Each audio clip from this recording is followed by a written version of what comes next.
Bonjour à toutes et à tous, voici votre journal de 15 heures au sommaire des réformes majeures de notre pays et des chiffres alarmants sur la situation à Gaza. Voici les titres. Réforme d'équilibre et de responsabilité, la République se modernise tout en préservant ses fondements. Et à Gaza, la destruction équivaut à 13 pyramides et le coût de reconstruction dépasse 70 milliards de dollars selon l'ONU.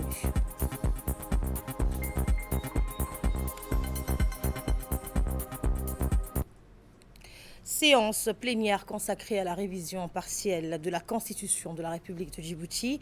Conformément aux dispositions de l'article 91 de la Constitution de la République de Djibouti, la représentation nationale s'est réunie ce dimanche 26 octobre 2025 en séance plénière solennelle présidée par Deleta Mohamed Deleta, président de l'Assemblée nationale, en présence du Premier ministre Abdelkader Kamel Mohamed, des membres du gouvernement et de l'ensemble des députés de la 9e législature. Cette séance d'une portée institutionnelle majeure était entièrement consacrée à l'examen et au vote de la proposition de loi numéro 1 de l'année 2025 de la 9e législature portant révision partielle de la Constitution. Dans ses propos introductifs, le président de l'Assemblée nationale a adressé ses salutations républicaines aux membres du gouvernement et aux députés avant d'inviter l'hémicycle à observer un moment de prière et de recueillement à la mémoire du regretté doyen Feu Hassan Roble Ali, député et figure éminente de la vie parlementaire nationale. Une fatiha a été récitée en son hommage. La séance s'est poursuivie avec la présentation du rapport de la commission de la législation, de l'administration générale et des droits humains, en coordination avec la commission du développement social et de la protection de l'environnement.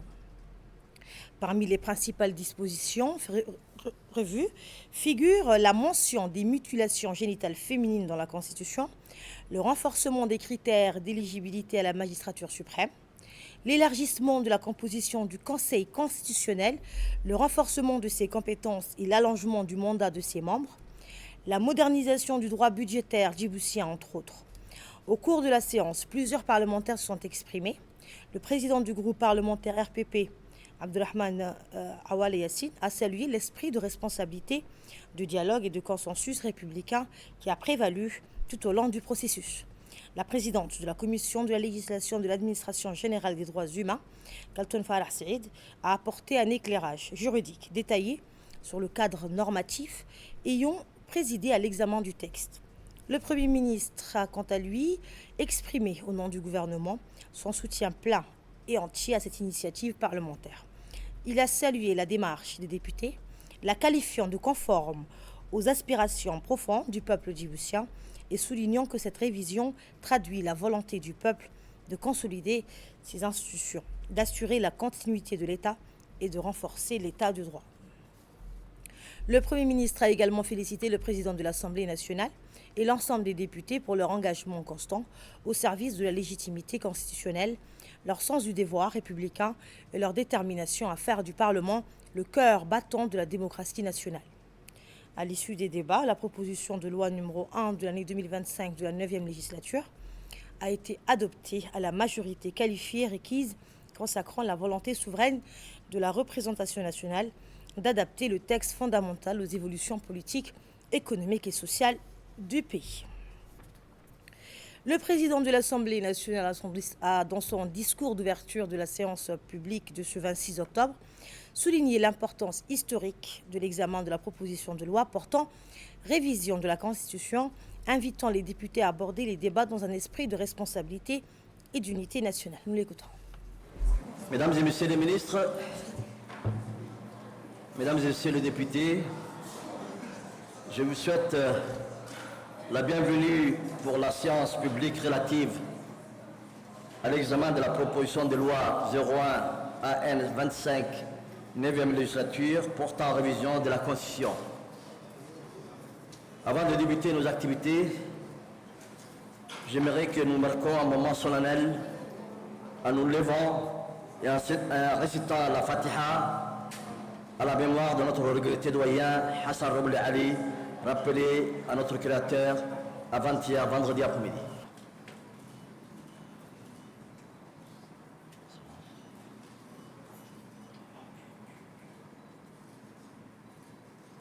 Inna lillahi wa inna ilayhi raji'un. Allah l'accueille dans son paradis éternel et octroie à sa famille, ses proches et ses amis patience et quiétude. Pour l'agenda de la séance, il me faut rappeler quelques règles préalables relatives au cadre de la procédure législative et spéciale qui régule une révision constitutionnelle. Premièrement, la présence, Je crois que tout le monde est là, le gouvernement et les parlementaires. Les députés sont priés de signer les fiches d'émergement tenues à leur disposition par l'administration. Cette signature est obligatoire pour la procédure applicable en matière d'adoption de cette proposition de loi portant révision de la Constitution.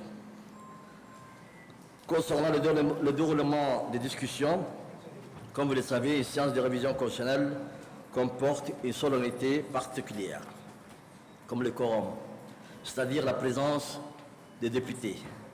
L'article 61, alinéa 4 précise que la majorité des députés doit être présente pour la discussion en séance publique et les votes en première lecture. L'alinéa 6 du même article rappelle aussi qu'en matière de vote, le scrutin est public. En outre, les députés ne pourront pas présenter des amendements à la Constitution, hormis les modifications proposées à l'initiale qui ont été soumises à la Commission de la législation ainsi que la réputation accompagnant les rapports. Comme vous le savez, la proposition de loi est un ensemble de modifications des amendements de la Constitution présentés par un bloc de 28 députés, toutes sensibilisées politiques confondues. Et après le discours d'ouverture du président de l'Assemblée nationale, les interventions se sont poursuivies avec les prises de parole du président du groupe parlementaire RPP et de la présidente de la commission des lois. Tous deux sont revenus sur les enjeux et les objectifs de cette révision constitutionnelle. On les écoute. En ma qualité de président du groupe parlementaire RPP, j'aimerais profiter de cette séance solennelle pour m'exprimer sur cette proposition de loi constitutionnelle qui écrit une nouvelle page de l'histoire de notre jeune nation.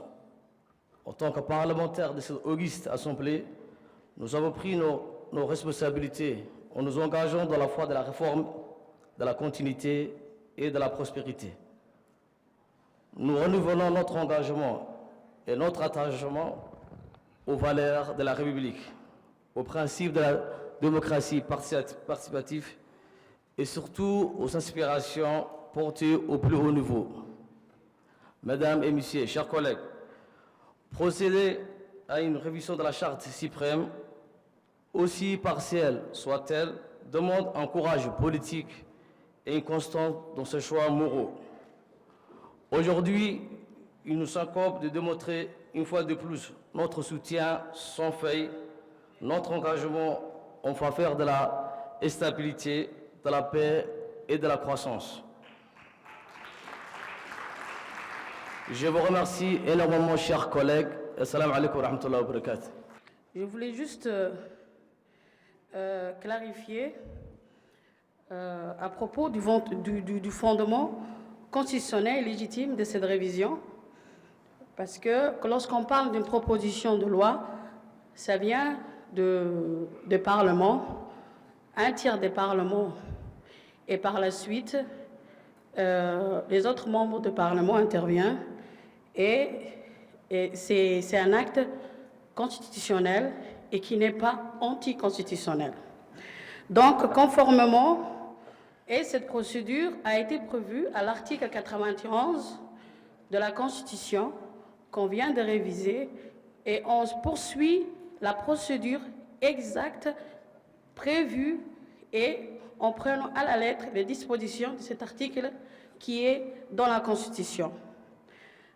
Donc, conformément à l'article 91 de la Constitution de la République de Djibouti, la révision constitutionnelle peut être initiée soit par le président de la République, soit par l'Assemblée nationale. Cette révision a pour but d'adapter les lois fondamentales aux réalités politiques, économiques et sociales du pays, dans le respect des principes républicains et démocratiques, qui veut dire que chaque évolution, chaque pays les textes doivent évoluer avec les avancées et l'évolution démocratique, sociale et économique de chaque pays. Et le Premier ministre a ensuite pris la parole pour saluer le travail mené par les parlementaires et rappeler la vision du gouvernement à travers cette révision de la Constitution. Il a insisté sur la nécessité d'un large consensus national autour de cette réforme. On écoute le Premier ministre. Honorables représentants du peuple, le projet de loi est une proposition du Parlement modifiant certains articles de la Constitution, sont conformes à l'aspiration du peuple djiboutien. Et je tiens à féliciter en premier lieu le président de l'Assemblée nationale,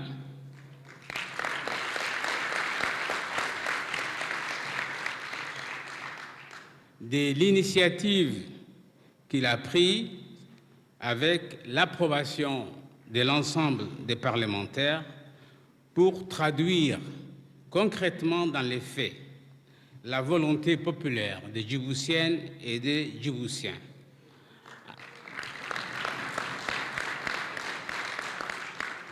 En espérant que les honorables représentants du peuple vont suivre concrètement cette proposition et je vous remercie. Et par la suite, après les débats, le moment le plus attendu de la séance a été celui du vote des députés.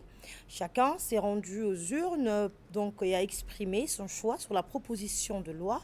Sous le regard du président de l'Assemblée nationale et du Premier ministre, la majorité qualifiée requise a été atteinte selon l'adoption de cette réforme constitutionnelle.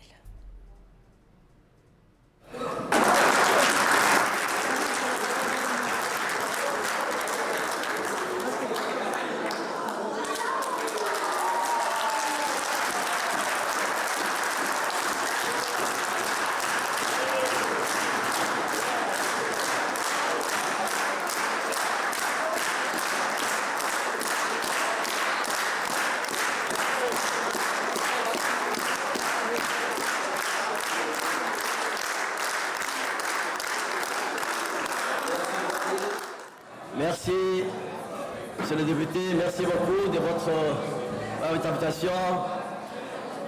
La loi 01 AM 25, 9e législature a été votée à l'unanimité de voix. Et écoutons à présent la réaction de l'honorable député Mohamed Mustafa. Tout d'abord, c'est un jour important pour notre République. Avec mes collègues, aujourd'hui, nous avons fait un acte de responsabilité. Et je tiens tout d'abord à saluer le travail exemplaire de l'ensemble de mes collègues et en premier lieu du président de l'Assemblée nationale, son Excellence Dileta Mohamed Dileta. Car ceci est une initiative parlementaire. C'est une proposition de loi constitutionnelle qui émane du Parlement. Cette réforme, nous l'avons fait dans le strict respect de notre cadre constitutionnel et avec rigueur. Vous savez que adapter notre constitution aux réalités du monde actuel, c'est préparer l'avenir de nos concitoyens. Et c'est la raison d'être de notre mandat. En fait, moderniser nos lois, c'est donner à l'État les moyens d'agir vite, au lieu de laisser les citoyens attendre. Cette réforme est une question d'efficacité. Et concrètement, si je peux le dire ainsi, elle était essentielle. Car la stabilité institutionnelle que nous consolidons aujourd'hui est un atout, mais pas un danger en fait. Et si je peux la représenter ainsi, une constitution, ce n'est pas un monument figé. Hein. Si je la représente dans cette manière, c'est la salle des machines du navire de l'État qu'il faut entretenir pour avancer. Et aujourd'hui, nous venons de procéder à un entretien indispensable. En premier lieu, nous avons rajouté des dispositions nouvelles et d'autres articles ont été amendés. Donc autant de dispositions qui alignent notre loi suprême sur nos engagements internationaux, ce qui renforce notre crédibilité et notre souveraineté sur la scène internationale. Enfin, si je peux conclure de cette manière, nous, parlementaires, avons choisi l'avenir. Nous avons choisi la stabilité institutionnelle. Nous avons choisi de moderniser la République pour garantir la prospérité de Djibouti. Il est l'heure de retrouver l'appel à la prière. Restez avec nous pour le... Voici à présent la réaction du député Ogoulé Kiflé qui est revenu d'une manière générale sur les tenants et aboutissants de cette amélioration de la Constitution. Il s'agissait de 10 articles à peu près. Donc l'article 16 concernait l'utilisation génitale donc, féminine. Pour l'article 23, il s'agissait et ça concerne le mandat du président et le dépôt des candidatures pour la présidence de la République. Donc l'article était là. Déjà, il a été un peu reformulé. Et aussi, nous avons introduit quelques nouveautés. C'est-à-dire, la personne qui doit se porter candidat à la présidence du pays doit être de nationalité djiboutienne tout d'abord. Il doit jouir de tous les droits civils, civiques et politiques. La nouveauté qui a été introduite à ce niveau, c'est le fait qu'il doit résider dans le pays durant 5 années, la période précédant le dépôt de sa candidature. Voilà la nouveauté qui a été introduite. L'autre porte sur les finances du pays. Donc, les finances de la République du pays doivent être organisées par une loi organique. Alors que jusqu'à là, il n'y avait que des lois de finances, des comptes financiers, des lois de finances annuelles et les lois de règlement des dépenses et de l'exécution du budget. L'article 76, par rapport à sa situation précédente, il a été porté au nombre de 9, le nombre des membres du Conseil constitutionnel. Au lieu de 8 années auparavant, ils doivent demeurer dans ces postes durant 9 ans. Donc, les 3 de ces 9 les 3 premiers sont désignés par le président de la République. Suivantes sont désignés par le président de l'Assemblée nationale. Et les 3 derniers seront désignés par le Conseil de la magistrature suprême du pays. Et nous poursuivons donc avec ces quelques réactions des parlementaires recueillies par nos équipes sur place. Comme vous le savez, les mutilations génitales féminines est un problème de santé publique. Depuis les années 90, la lutte avait commencé. Les premières pionnières qui ont commencé à lutter contre les MGF étaient l'Union nationale des femmes djiboutiennes. C'est elles qui sont intervenues pour que l'article 333 du Code pénal soit intégré. Et nous en sommes fiers, car nous représentons également les femmes djiboutiennes et l'UNFD au sein de cet hémicycle. Comme vous le savez, à mon arrivée, dès la première année, je me suis attelée de faire une proposition de loi contre ces pratiques.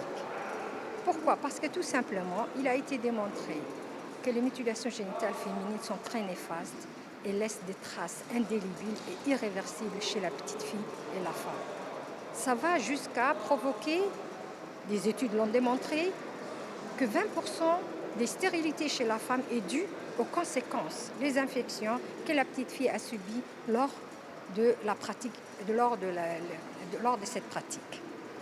Pour nous, c'est une situation intolérable. Et aujourd'hui, c'est une journée historique pour nous. Et une grande joie pour nous et la femme djiboutienne de l'avoir intégrée dans notre Constitution. Je peux dire que c'est la sacralisation de cette lutte qui dure depuis longtemps. Et nous pensons que les femmes et les filles djiboutiennes vont pouvoir vivre tranquillement sans être vraiment persécutées par cette pratique qui n'a aucun fond. Le nouveau article 23 stipule que le candidat aux fonctions de président de la République doit être âgé au moins de 40 ans, jouir de ses droits civiques, civils et politiques. Il doit être de nationalité djiboutienne, c'est-à-dire le candidat aux fonctions de président de la République ne doit pas avoir une autre nationalité, sauf la nationalité djiboutienne. Il doit être résident sur le sol djiboutien de manière permanente ou continue au cours des 5 dernières années qui précèdent le dépôt de sa candidature. Voilà les principaux points de ce nouveau article 23. L'article 65 a été un peu remodelé. Au niveau, une loi organique a été ajoutée. Ça va renforcer la stabilité dans le pouvoir public. Les lois organiques jouent un rôle essentiel dans le système juridique djiboutien en garantissant la stabilité et l'efficacité des institutions publiques. Il faut d'abord savoir que chaque pays révise la Constitution quand il veut. Et Djibouti, ce n'est pas la première fois que Djibouti est en train d'améliorer sa Constitution. Et là, il y a à peu près 10 articles qui ont été touchés, qui ont été revus, et 4 ont une importance capitale aujourd'hui. Donc cet article-là que vous êtes en train de me poser, c'est l'article 76. Et l'article 76, c'est l'article qui stipule que le Conseil constitutionnel a été élargi, que les membres ont été dépassés de 6 à 9 et que le mandat de membres du Conseil constitutionnel sont à 9 années. Avant, c'était 8 ans. On a voulu changer cet article-là pour moderniser les conseils constitutionnels et pour qu'ils soient réactifs, parce que n'oublions pas que l'Assemblée nationale vote beaucoup de lois et ces lois-là ont besoin d'être examinées par le Conseil constitutionnel. Et c'est ça qui amène que le Conseil constitutionnel qu'il réponde aux besoins du travail que les législateurs lui fournissent.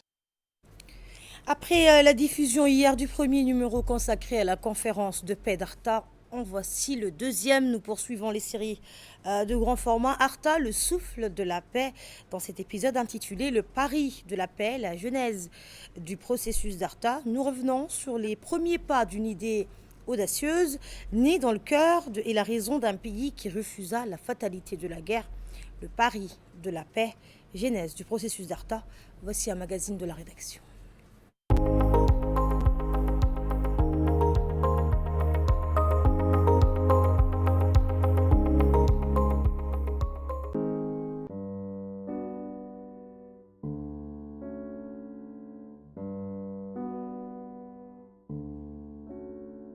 En 2000, un souffle nouveau parcourt la République de Djibouti. Le pays s'apprête à écrire une page que l'histoire n'oubliera pas.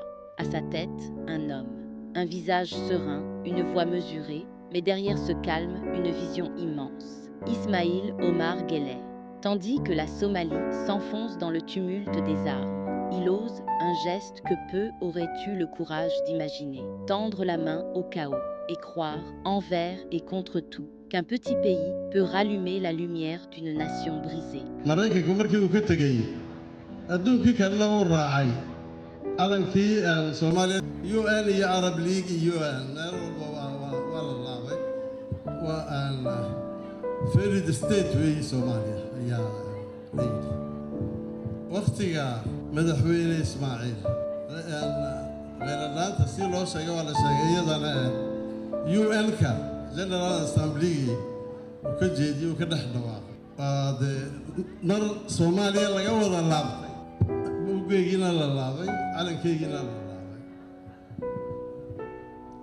markaa buu yidhi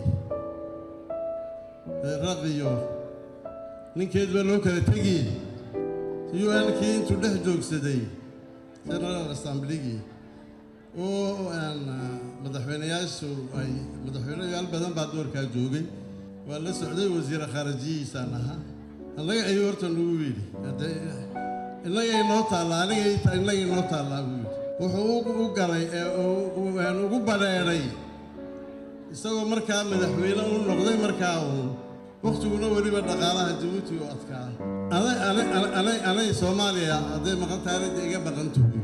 Depuis près d'une décennie, Nous sommes témoins de la désintégration inexorable de la Somalie, rongée par la violence, l'outrage aux droits fondamentaux de la personne humaine et l'absence de gouvernement.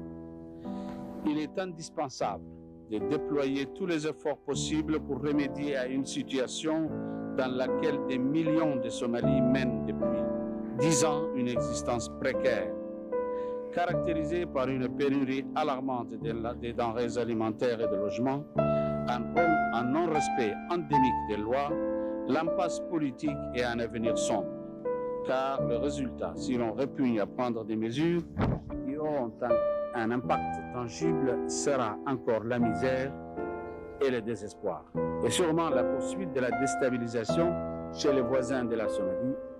Cette situation unique, je dirais même cette tragédie, mérite qu'on lui accorde la priorité, le genre d'attention sérieuse accordée à d'autres tragédies.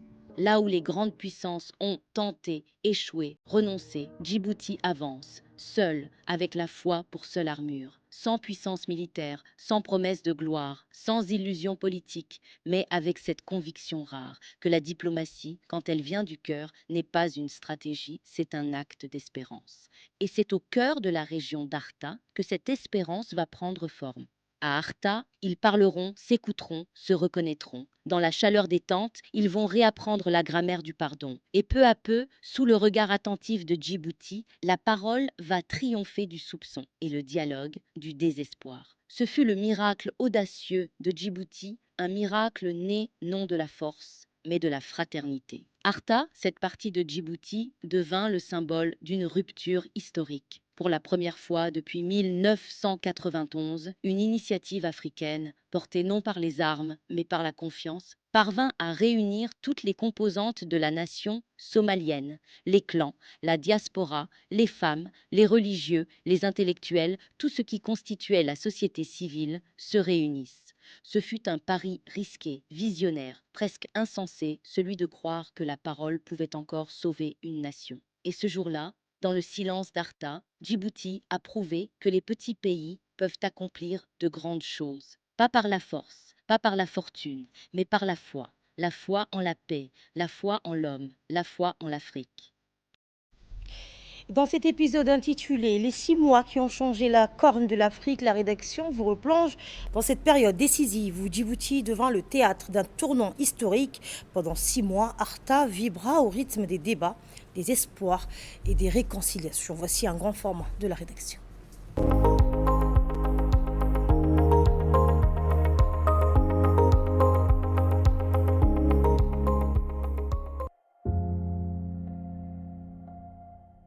Les hommes font l'histoire, mais ne savent pas l'histoire qu'ils font.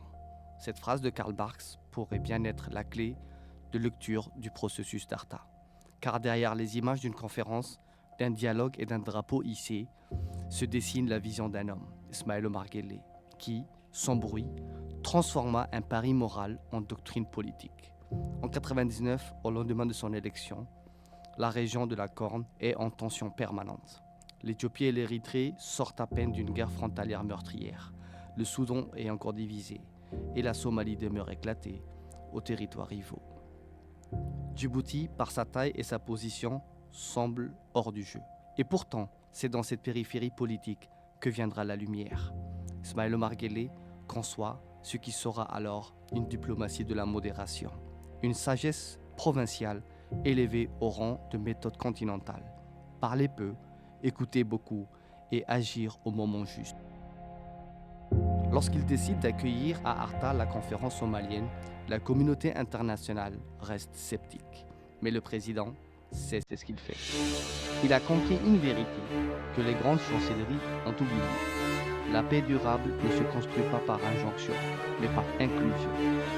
Dans sa vision, la République de Djibouti devient le médiateur humble et ferme, capable d'ouvrir la parole sans la confisquer. Il orchestre sans dominer, il guide sans imposer. Sa présence discrète mais constante crée un climat de confiance. Et c'est dans ce climat que les mots remplacent les armes.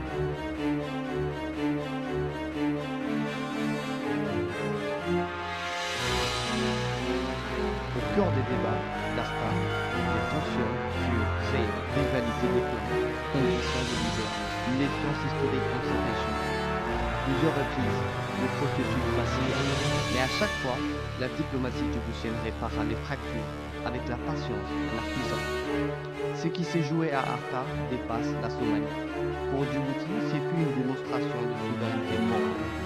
Là où les grandes puissances intervenaient par la force, un petit État pour sa faveur. Là où la logique militaire dictait la paix par la reddition, Djibouti inventa la paix par la reconnaissance.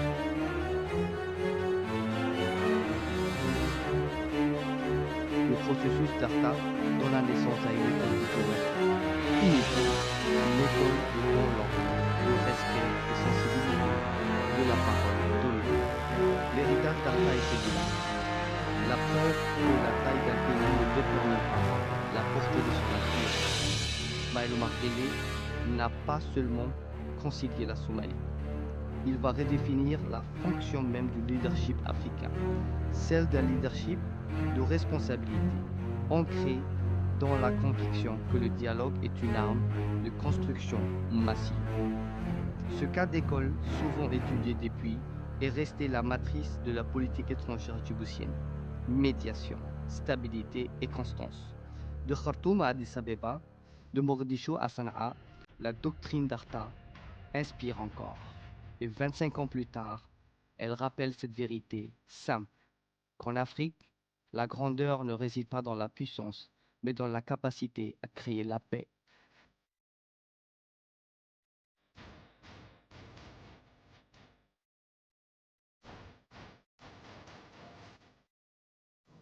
Et dans le reste de l'actualité, coup d'envoi du championnat national de natation 2025-2026, ambiance festive et sportive hier soir à la piscine nationale pour le lancement du championnat national de natation, un événement majeur pour la relance et la structuration de la natation djiboutienne.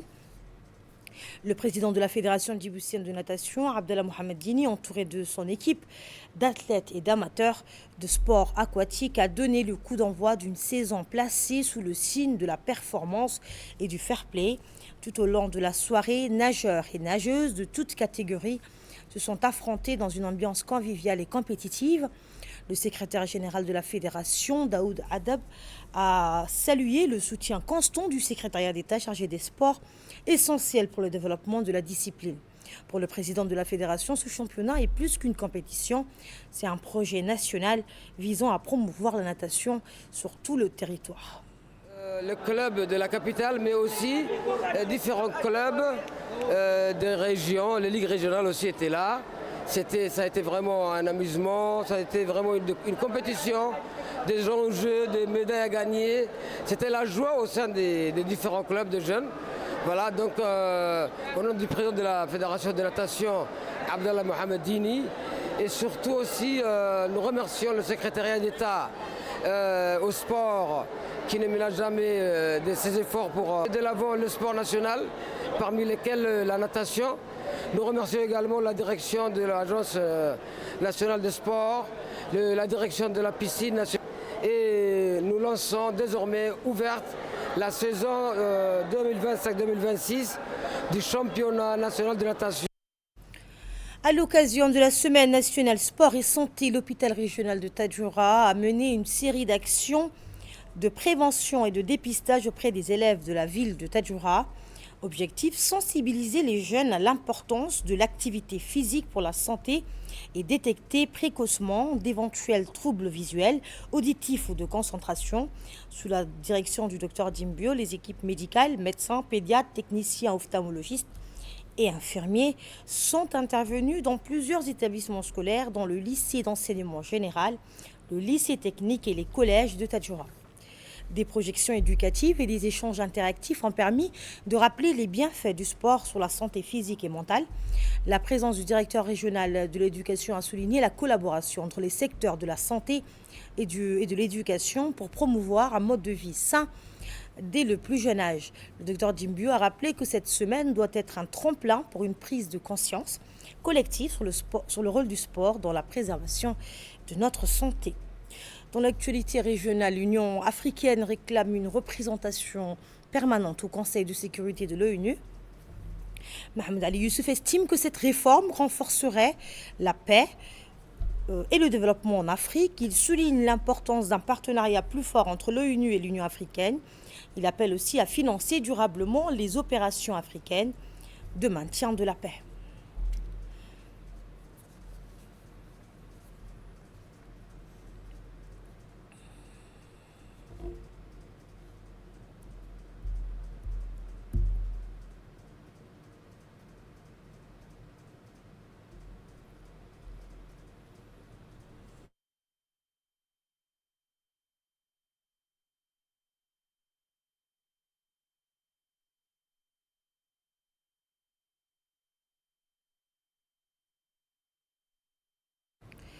Je vous l'annonçais en titre, les destructions à Gaza représentent plus de 55 millions de tonnes de débris. Le coût de la reconstruction est estimé à plus de 70 milliards de dollars. La moitié des bâtiments et des infrastructures vitales ont été détruits. L'ONU demande une aide urgente pour déblayer les débris et relancer la reconstruction. Dans l'actualité internationale, toujours, Donald Trump a rencontré l'émir du Qatar pour discuter du cessez-le-feu à Gaza. Les deux dirigeants ont salué leur coopération pour la paix au Moyen-Orient. Le Qatar joue un rôle clé dans la mise en œuvre de l'accord de trêve. Washington envisage la création d'une force multinationale sous mandat de l'ONU. Et c'est la fin de ce journal. Merci à vous de nous avoir suivis.